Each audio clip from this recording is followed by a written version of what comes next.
Okay, I've just pressed the record button, something I tend to forget occasionally, so I'm very happy today that I remembered to do that in a timely fashion. And we're just approaching the top of the hour, and we're going to get started and dive right into our session about Ask the SQL Experts. I'm Cheryl Quinlan.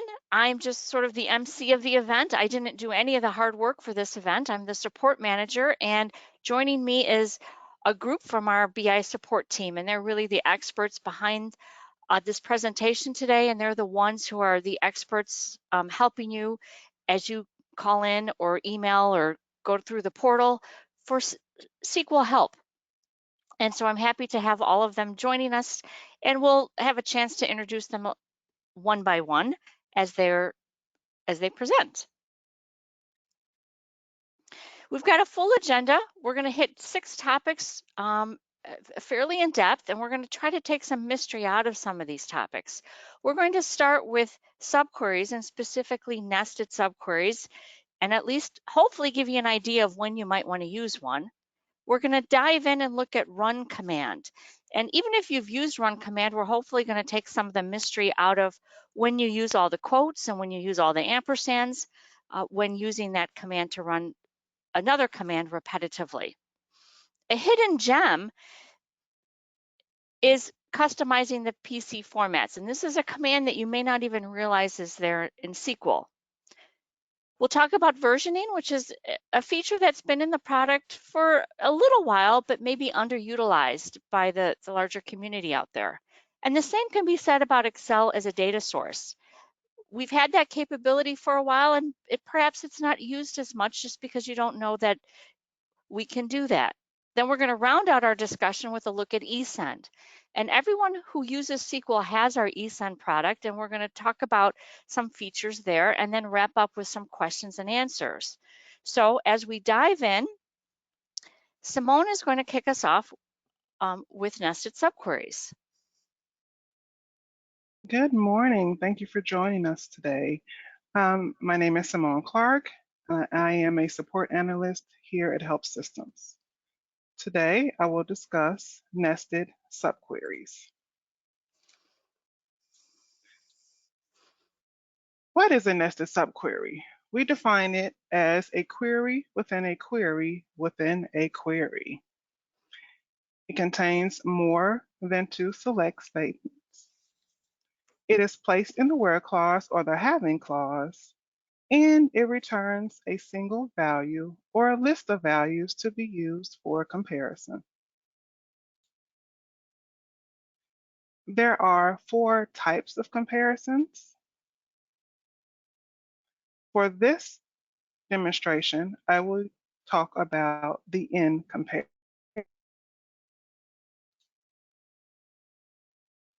Why use a nested subquery? Let's say you want to query all the patients who visited the ER on October 31st. You then want to select the patients who only have a single diagnosis code of both M and W. If the statement is true, the nested subquery will return in a single field. If no records are returned, the statement is false. Next, I will demonstrate how a nested subquery with an in comparison can accomplish this type of query. Next. In my example, I would like to query all customers who have an order type of both R and B. This can be accomplished with a standard view as well as using an in comparison of a nested subquery. Let's analyze the results to see which option returns the correct results. In the standard view, we have a single select statement, an inner join, and I'm using the in function to query R and B order types. My display results contain Redvers Inc. and LBC Supplies, who only have R order types, but we also see MNB Corp., who has both R and B order types. Thus, this standard view is returning records for both R or B order types. But remember, I want the customers who have both R and B order types. Now, let's take a look at the nested subquery. My nested subquery contains the original select statement we had in our standard view, but it also has two additional select statements within the where clause. The first select statement parses out all customers with B order types. Then we use the second select statement to look for all customers who have R order types within the first select statement. The final results are customers who have both R and B order types. We know this is a true statement, because our results contain customers who only have both R and B order types. These types, such as MNB Corp and Team Rich Corp. Next, I will do a side-by-side comparison of the results. On the left, our nested subquery has 30 records and our standard view has 65. And although they both contain 6 records for MNB Corp, the standard view on the right has 10 records prior to MNB Corp. On the left, we have customers who have both R and B order types. And on the right, we have customers with B or R order types. Clearly, the nested subquery has returned the correct results.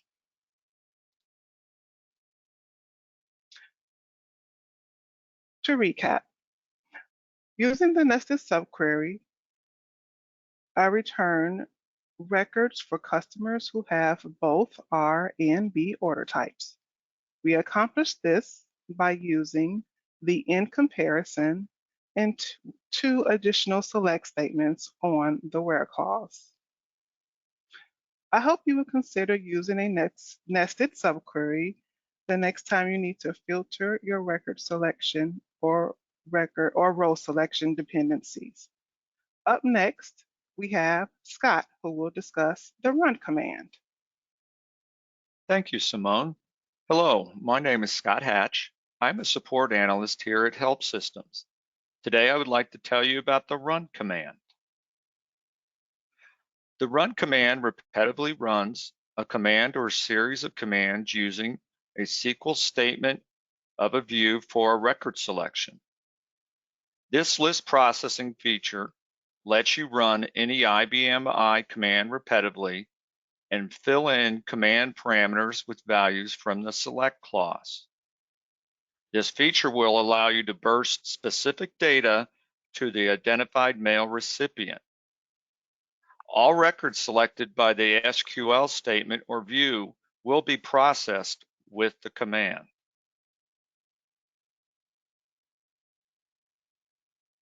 Here's an example of output from CUSTLIST. The display shows current balance due by customer number and includes sales regions.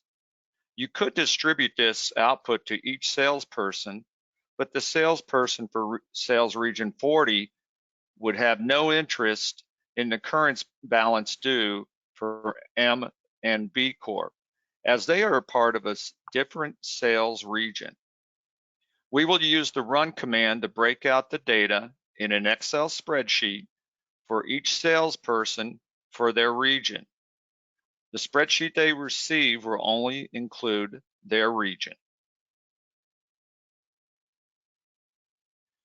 Here's the script we will use for run command. There are 2 parameters in this command, one being the command that drives this, and the second, the SQL that we will get the data from.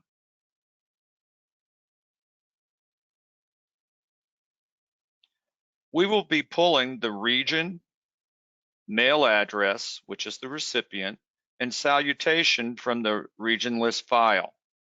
Here's the view showing data from this file. With the view that you will execute, you must set up a variable field.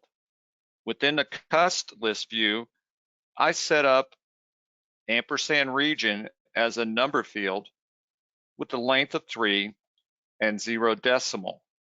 Under Files and Fields, I set a where statement to match the region, which is a field defined in the view, to equal the defined variable field.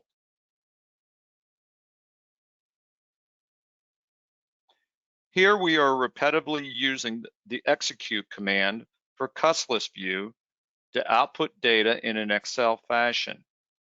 Use the PCFMT entry to specify the output style you wish to use. Use the recipient entry to specify who will receive the output. You can include a constant email example. I include my email address, so I receive a copy of every email which is sent by the script. Use a semicolon to designate the separation of addresses.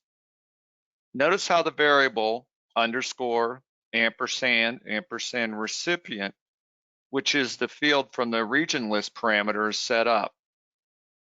Open parentheses followed by 2 single quotes. For the recipient parameter, we have a leading underscore followed by 2 ampersands. Then recipient, we close with 2 single quotes and the close parenthesis.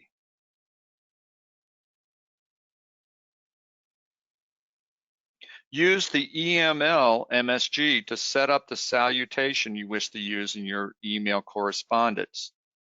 You see reference here to the && salutation. This is a field we pick up from the SQL statement that selects the salutation field from the region list file. The &P and &N are markers for how the data will display in the salutation.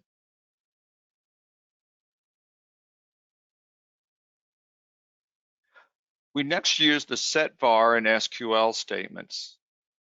The first value from the SETVAR parameter is the & region from the CUSTLIST view. The second value of the SETVAR must match a field on the select clause of the SQL statement. Underscore is an escape character for script, so we recognize as a variable name. Double ampersands without quotes prevent substitution. Double ampersands with quotes ensure substitution. In the SQL statement, we are selecting region, the sales region, salutation, and recipient from the region list file.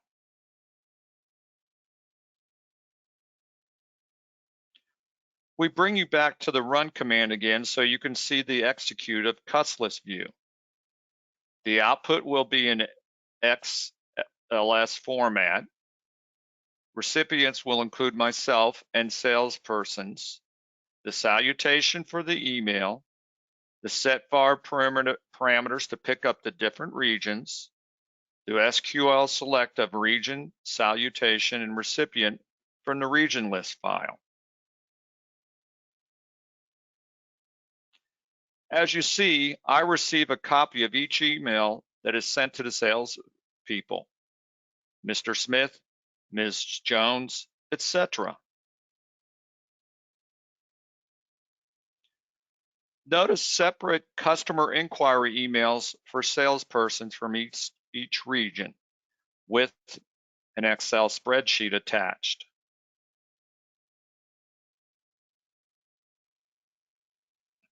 Here, Mr. Smith only receives the customer accounts for his sales region 30.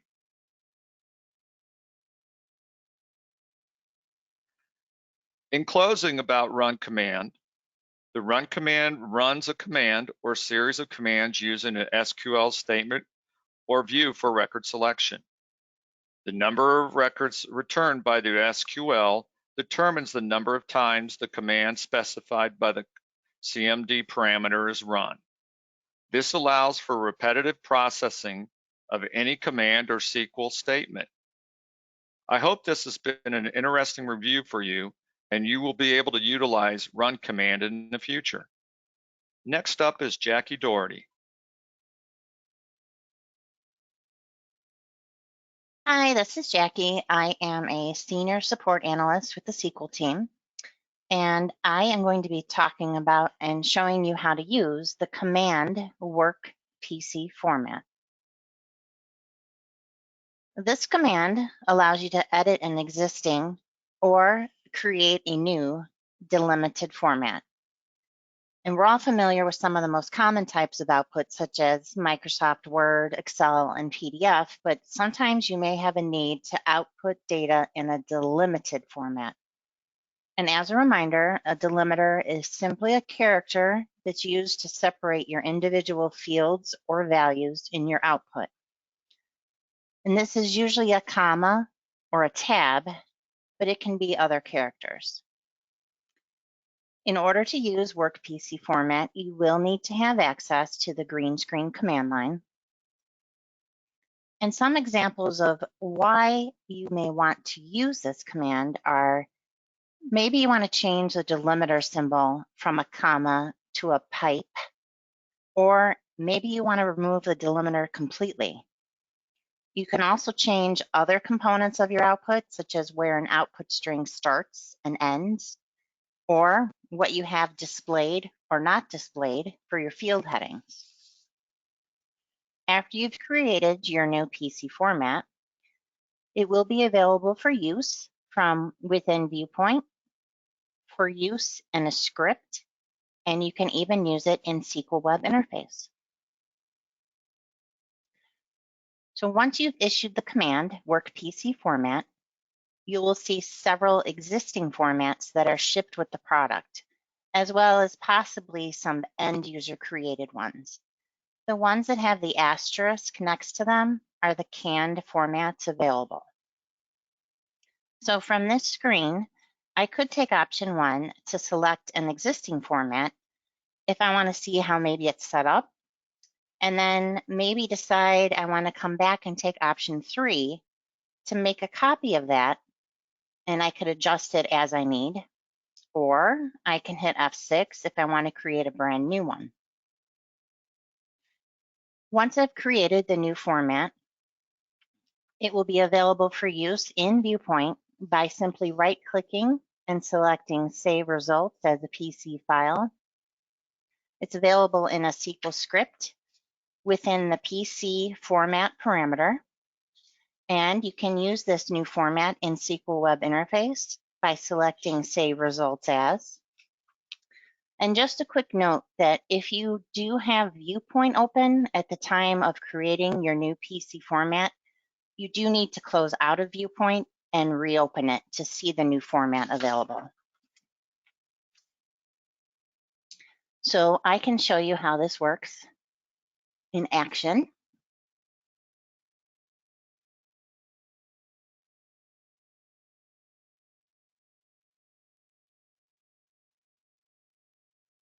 Hopefully you're seeing the green screen. We are seeing your screen, Jackie. Thank you. So I've already issued the WRKPC format, which is WRKPCFMT. And here we can see the list of the current formats, the delimited formats that are available. So here are those canned versions that come with the product. And I do have one created outside of those by an end user. So I want to take a look at this star delimited. So I'm going to take option 1 there. And here you can see the title along with the different sections or different components of the output that you can play with and adjust as you need. For the purposes of this webinar, we're only going to focus on the most commonly used ones, which are the delimiter, the string start, end, and the heading record. There's also a record end and a numeric edit line, and you can just position your cursor there and hit F1 if you need more information on that. So I like this format, but I want to change my delimiter and possibly my headings. So I'm going to cancel out of this. And since it has everything else I need, I'm going to take an option 3 here to make a copy of it. And I'm going to give it a name.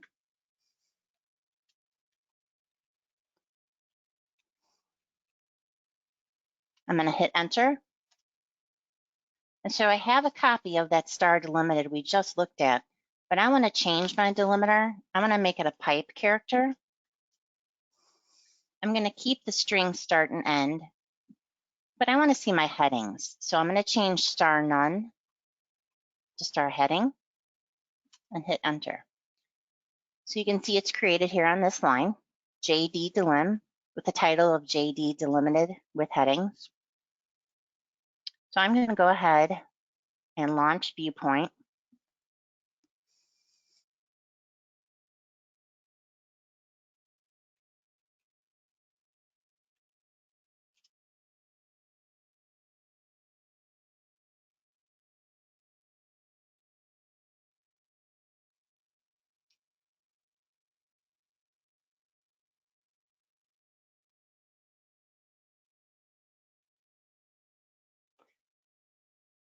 So for CUSTLIST, I'm going to check for my new format. I'm going to right click and do Save Results as a PC file.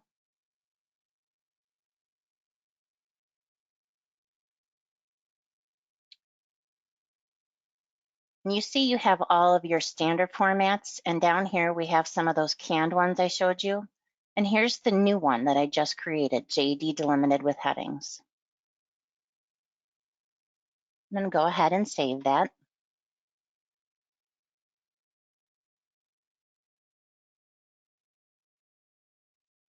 And here is how that format looks. So up at the top, there's my headings that I put into my PC format. And there's that pipe character separating each value. I can also use this in a script.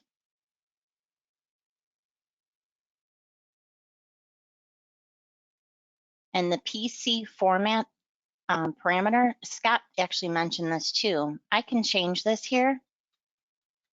I'm going to change it to the one that I just created.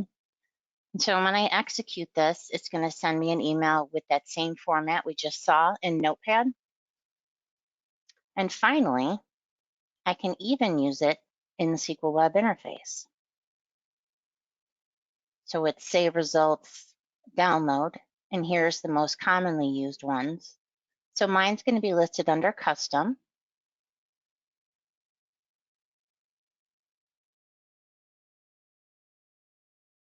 Eventually.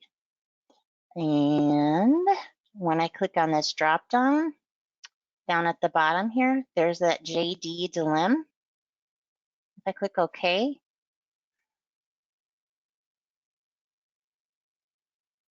and bring it over, this looks just like the one we just saw directly from Viewpoint. So that's how you use WRKPC format to adjust or create any delimited format you may need for specific output.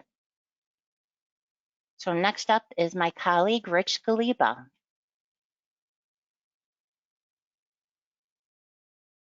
Thanks, Jackie. Hello and good morning. We'll wait for the presentation to appear.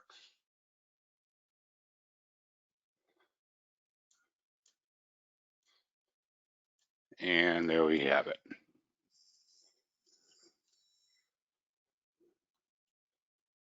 All right. Hi, this is Rich Galiba. I'm going to take a few minutes this morning to describe and demonstrate the versioning function that is available in SQL Viewpoint. Version control, as the name implies, is a way to keep a copy of your old object when you modify it and save the changes to a new object. And it's all automatic in your SQL View design process. Version control is a great way to support change control, and it can be handy if you ever need to revert back to a view, you know, before you made that change and saved it, and to compare those old view results to the new view that you just modified. This version control function supports all the SQL type objects. And the SQL type objects can be things like views, reports, tables, and script definitions.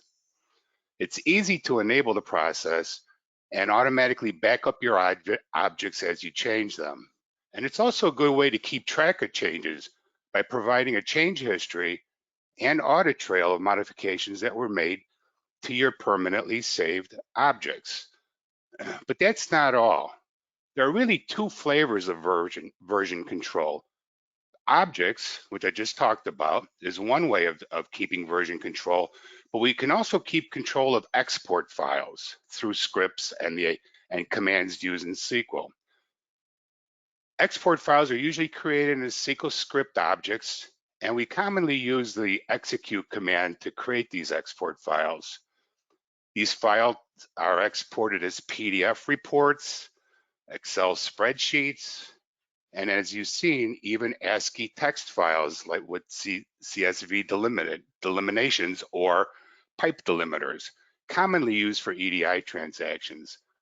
So when exporting these files to the IFS, these production files to the IFS with an execute command, that command could be set up with the parameter to enable a versioned copy or an archived copy of that output to be saved on your system.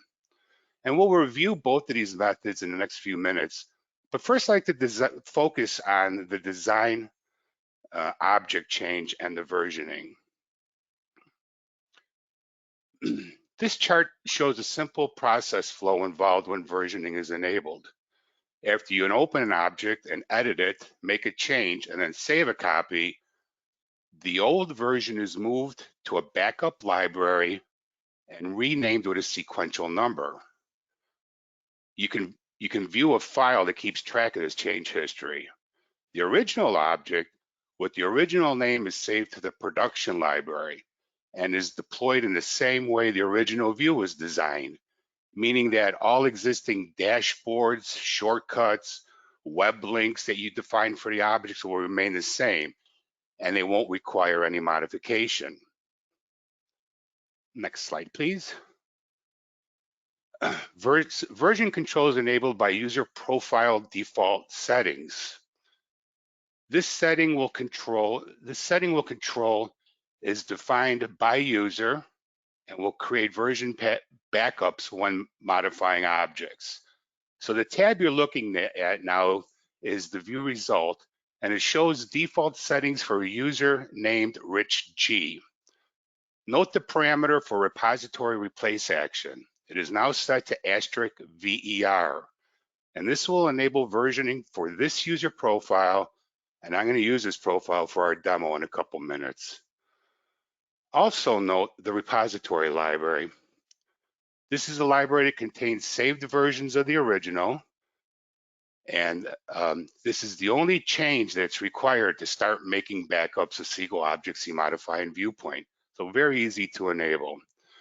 In the next couple minutes, I will demonstrate the view object modification and version history. Then we're going to change flavors and look in the demo and look at how you can keep a version of an export file that you publish and send out using the export command from a script. So I am ready to jump into a screen demo here.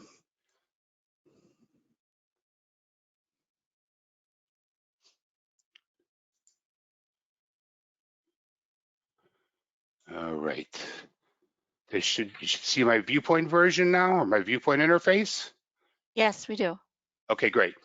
So for this first demo, I'm going to just open a view, make a minor change to it, save it, and then show you where that history ends up.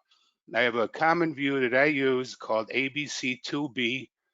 I'll open it in design mode.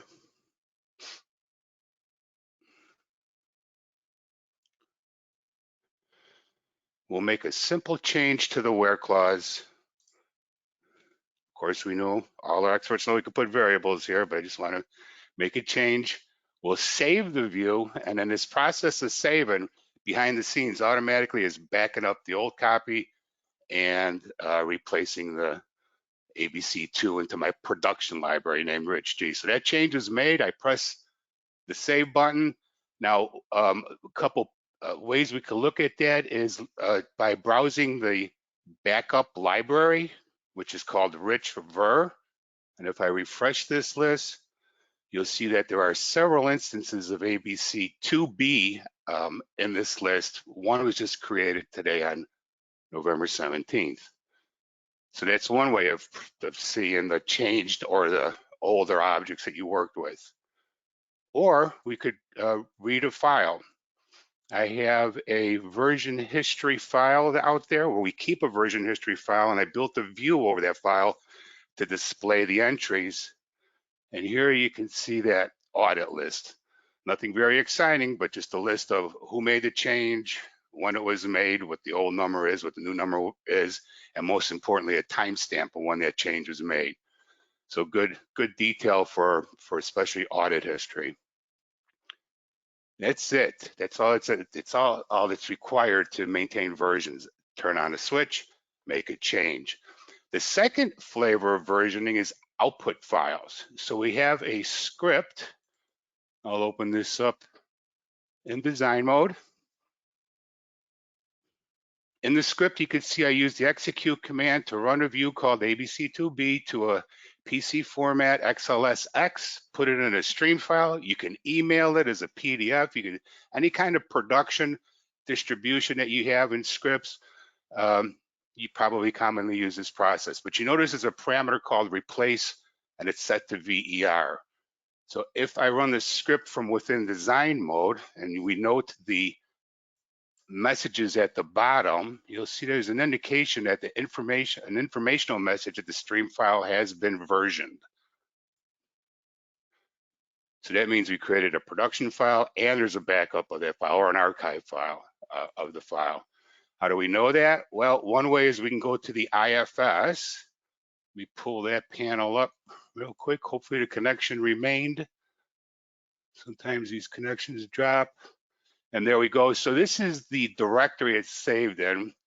We describe how these directories are created in the user guide, but you can see that there's a list now of rich ABC2 documents. And the interesting thing is the timestamp is embedded in the title of the output file.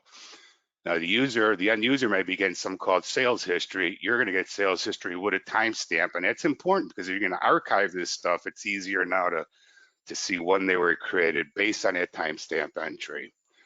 So we created output, and we could also review, my final screen here is we could review the version history from another file that we keep on the system of all the changes that were made. So here's a view reading a file of that same information we just looked at in the IFS of when that file was put out there and a timestamp associated with that. So SQL versioning is a great way to keep track of change history and, back up your SQL objects. I don't know how many times I've had a call where someone said, hey, I made a change and it was a couple days ago. Is there a way I can get back to that? And if you don't have versioning on, it's kind of hard.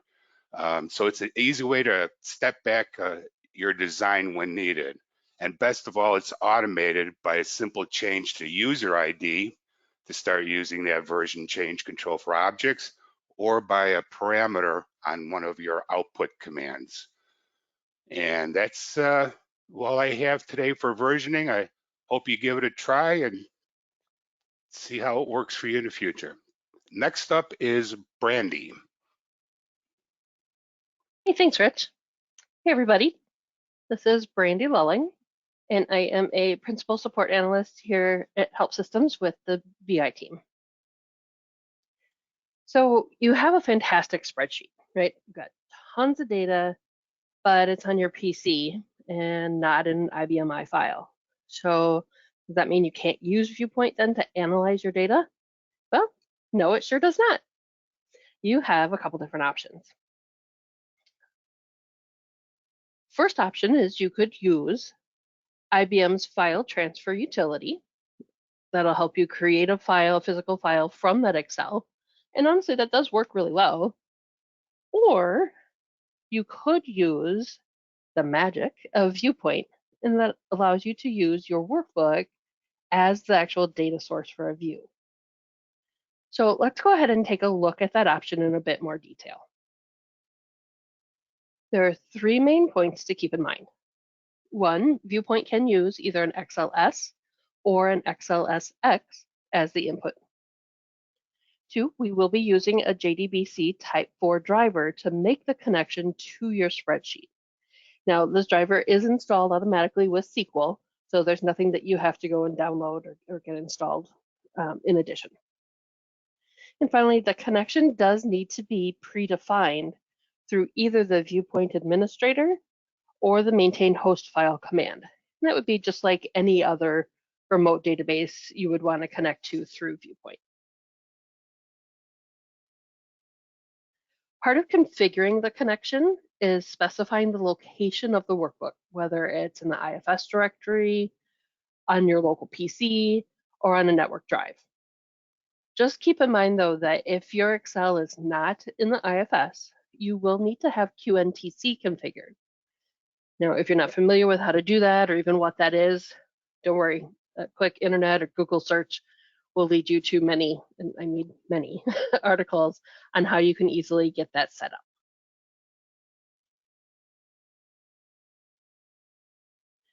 All right, so as I mentioned, you are going to need to define the connection to your spreadsheet.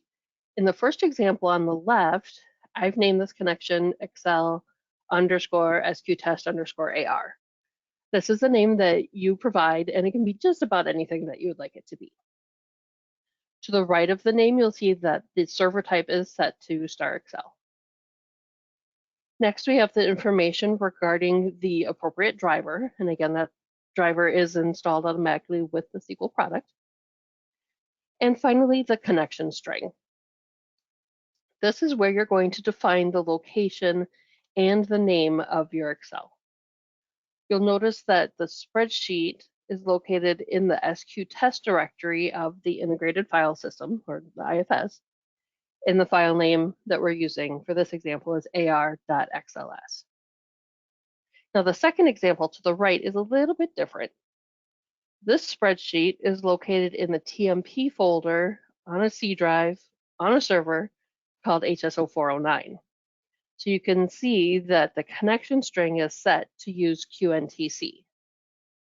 And because of the QNTC use, we do also require a valid user ID and password in the definition.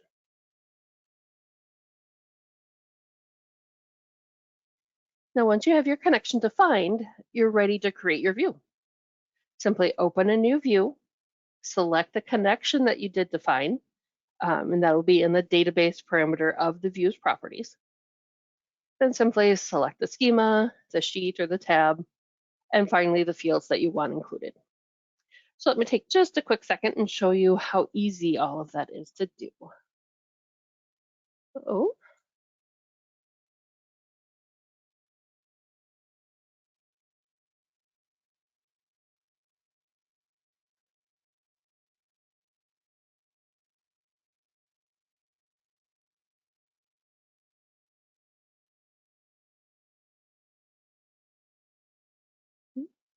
Your screen is transitioning. Okay. You see blue. That's all I see too. Let's see.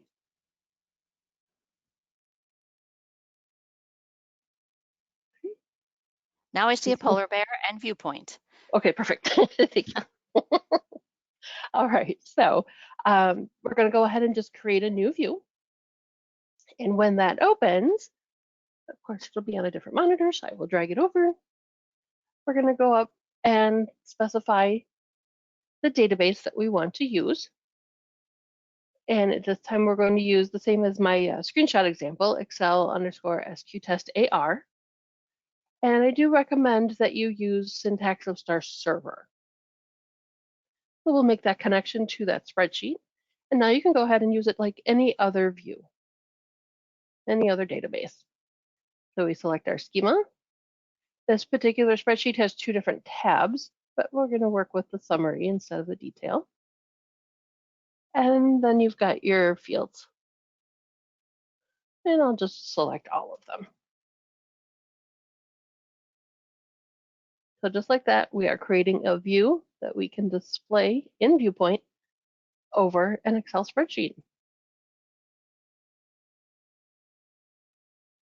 And here's those results.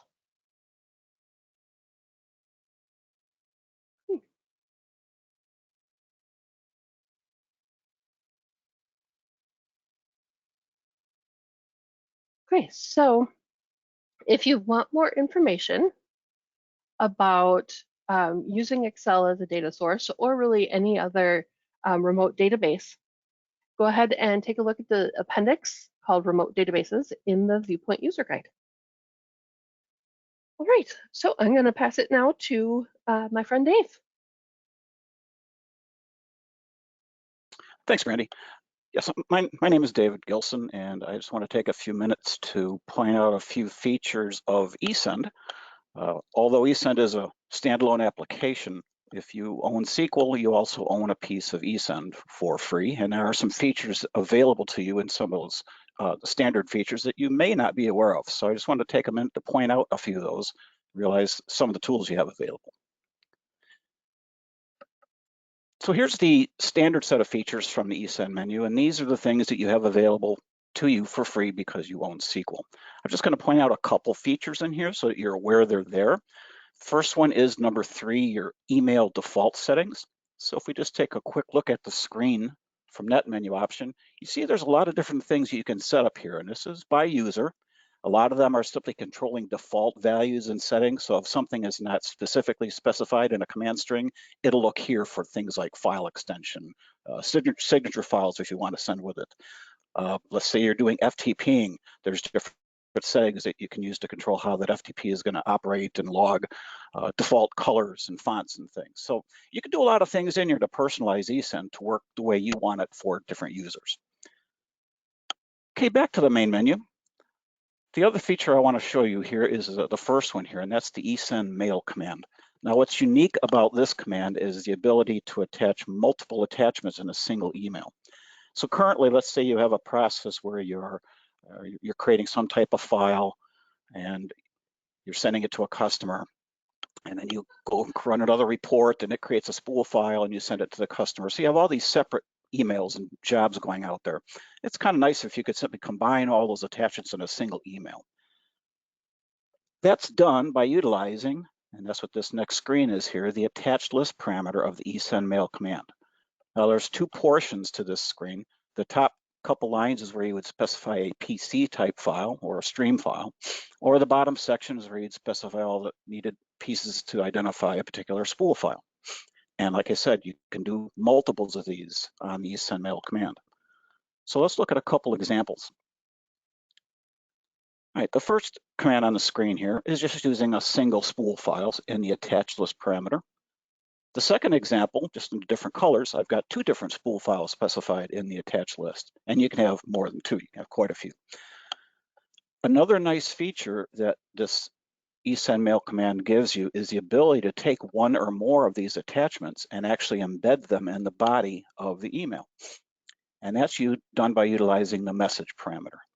So in here, I've got whatever message I want to put in there. The key thing is at the end here, I have this keyword, the *ATT2, 2 meaning take the second attachment and embed it in the body of my email.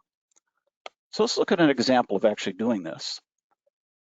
Look at a script here. This script is actually running 2 reports. First one is a kind of a monthly summary. It's just a single line, total dollars, total orders. The second one is a kind of a line by line detail. And then I'm using the ESNDMAIL command to send both of those attachments. You see both of them listed in the attached list, just specifying the various spool file pieces of information. But in the message parameter at the very end here, you notice I've got a *ATT1. I want to take the first attachment, in this case, the summary report, and embed it in the body of the email. So let's take a look at what that would look like. Here's the actual email. I've got both the attachments at the top, but down on the body, that's the results of the host report, just giving me summary information, total orders, total dollars. So it's a nice way to not only let you do a single process, but also to make the email look good with some of the information. Some of the other things you could put in the body is maybe you have a JPEG file with a logo, and you get to put a logo in the body email too, and really make things look nice. Okay, back to ESEND. So those first couple things we look at are things that are part of the standard features, so things you get for free with SQL. But there are some other features if you own the full enhanced ESEND. Maybe you own it and don't know that these things are there, or maybe you don't own it and didn't realize that there's some other features that you might find very powerful here. So I'm going to just show you a couple of them. The first one is the work spool file E. Basically, this is our rendition of just working with your spool files on the iSeries, but combining it with all the features of ESEND. So across the top, you'll see all these different options as far as emailing the spool file, copying it to the IFS, creating PDF from a spool file. And the nice thing about combining this on the screen here is instead of having to prompt the ESEND commands and fill in all the spool file pieces of information, just putting an option in front of one of these will fill all that in for you. And you might have to do nothing but simply put in an email address or almost nothing. So it's a really great way to automate you working with your spool files and being able to do things with them utilizing ESEND. Okay, back to the menu again. Another feature that I want to point out is this distribution rules. So let's say, once again, you have kind of a methodic process where you're producing some type of a report for a customer and sending them the results. Then you run it again for another customer, send them the results. And so this methodic run the report over and over and over again for individual customers. What this allows you to do is to write a single report that combines all the information for all your customers, and then let ESEND search through that spool file, look for customers for a particular number or whatever you specify, and send them the results. So let ESEND do all this bursting for you in one process. So let's take a look at what that looks like. So here I've got a distribution rule called orders, and this is just a couple lines in there. So the first thing is the search text on that first one there. This is actually a customer number. I've told it a particular line and position that's going to be on this report. So all the pages that contain 987654 for the customer number, send to Julie Adams. Then it'll look for the next one. All the pages in the spool file for 100-112, send them to Sam Smith. This is really easy to maintain as your customers come and go. You can simply go into this rule set, add or remove different entries in here. So it's a very nice way to automate bursting reports and sending them out to multiple locations. Okay, and back to the menu, there's just one other feature I want to show you here, and this is the spool forwarding rules. This is a ability in ESEND where you can specify particular output queues that you want ESEND to monitor. And as soon as a spool file enters that output queue, you can tell it to do something with that spool file. So let's look at a simple example here. I have an output queue called Dave G1 that I've told ESEND to monitor. And below that are all the different criteria that you can use to qualify if that spool file is what you want to mess with. I've left this one generically as star all. So basically any spool file that enters this output queue is going to go down to the bottom, look at the send to, it's going to get emailed to this email address. So very, very generic, and it's going to go as a PDF. Let's look at a slightly different one here. I've got another output queue called D Smith. I'm being much more specific here. I only want spool files with the name of ABC to be messed with this rule. And down at the bottom, instead of putting in an email address for the send to, I'm actually using the send to line as a command line. And that's just done by simply starting out with CMD : followed by any command you want to process here. In this case, I'm actually copying the spool file out to the IFS. I'm pulling in all the spool file information as far as the spool name and number and job number by using those system variables. So it's a very nice way to automate this process. And I can do more than just one command. I could issue multiple commands on this line, just separating each one with a semicolon. So it doesn't even necessarily mean that when the spool file hits this output queue that I'm going to do something with the spool file. It can be used as a trigger to kick off a whole series of processes. And one final thing. Here's another out queue that's set that is not even using the send to. It's actually combining what we just looked at a minute ago, the distribution rules, and saying when a spool file hits this output queue, apply that rule set that I called orders and burst it apart. So you're combining two nice features, the spool forwarding and a distribution into one process. Gives you a lot of power and flexibility to make some of your methodical processes all automated into one process. So that's our quick look into ESEND. Thank you very much. Well, thank you all for your contribution. That was great to hear about all those tips. We're going to open up the floor to questions, and you do have to type them in. And we do have a couple of questions already that kind of rolled in. And one of the questions goes back to our run command example that Scott did. And the question is, can you use either to or copy or blind carbon copy, you know, CC, BCC with the run command? And the answer there is yes. Any of those things can be prefaced inside of that recipient parameter. And so you could just say BCC : and either it's a hard-coded email address or it's one that's being fed from that feeder file.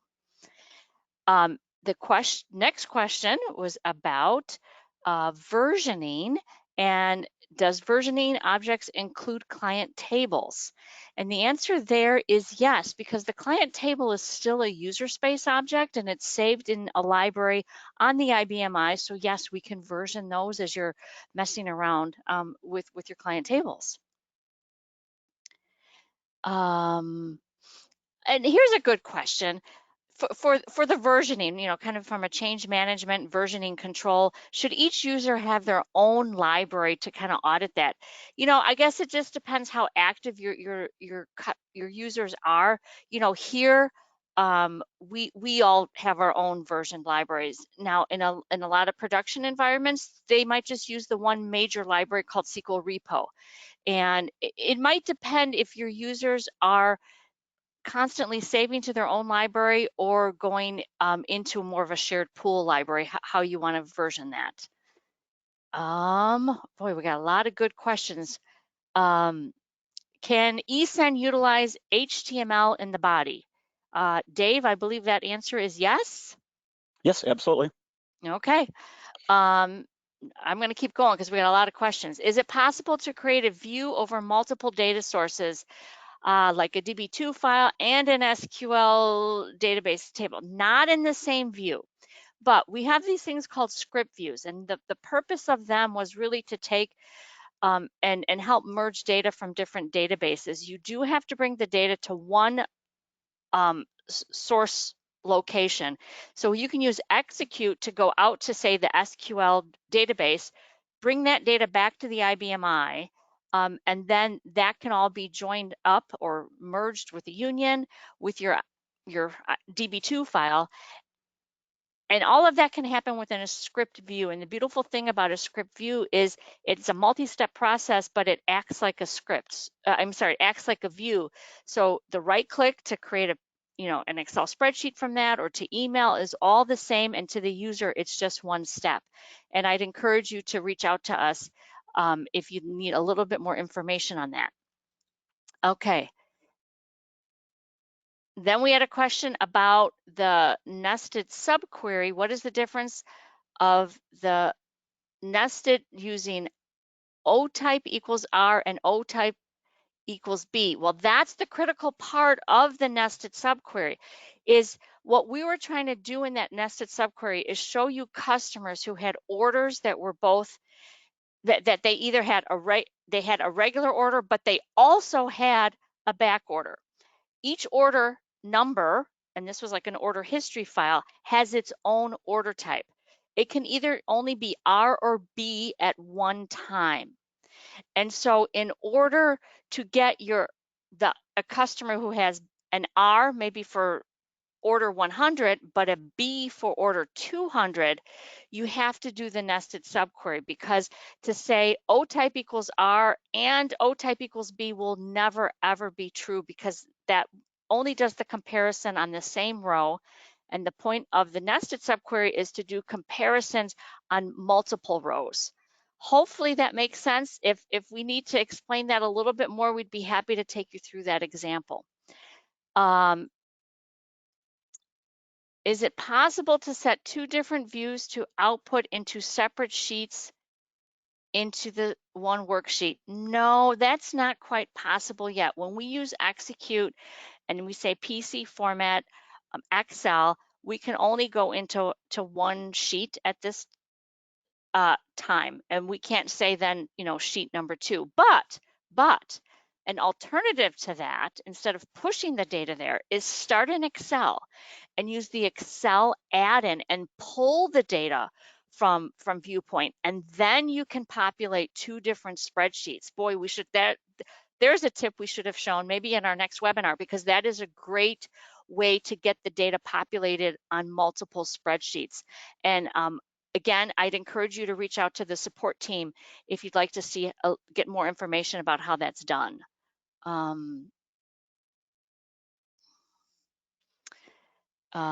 Is there a way to create a customer timestamp format that would look like this? I love time date questions, and I'm sure we could. And I think we might take that offline, George, and reach out to you and tell you how to do that, because I got to think for a second. Date plus timestamp plus hour. We will figure that out for you and reach out to you this afternoon. Okay, I think I raced through those questions because there were so many good ones. I didn't want to miss any, and hopefully I wasn't going too fast. And I hope you all enjoyed the session, and feel free to forward the recording once you get it in the email to your colleagues if you think they would benefit from these tips.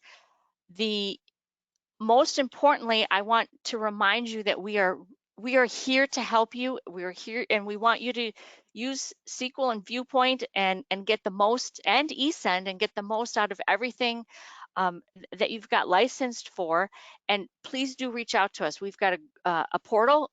We did have a new password setting that came out globally to all of our users last week.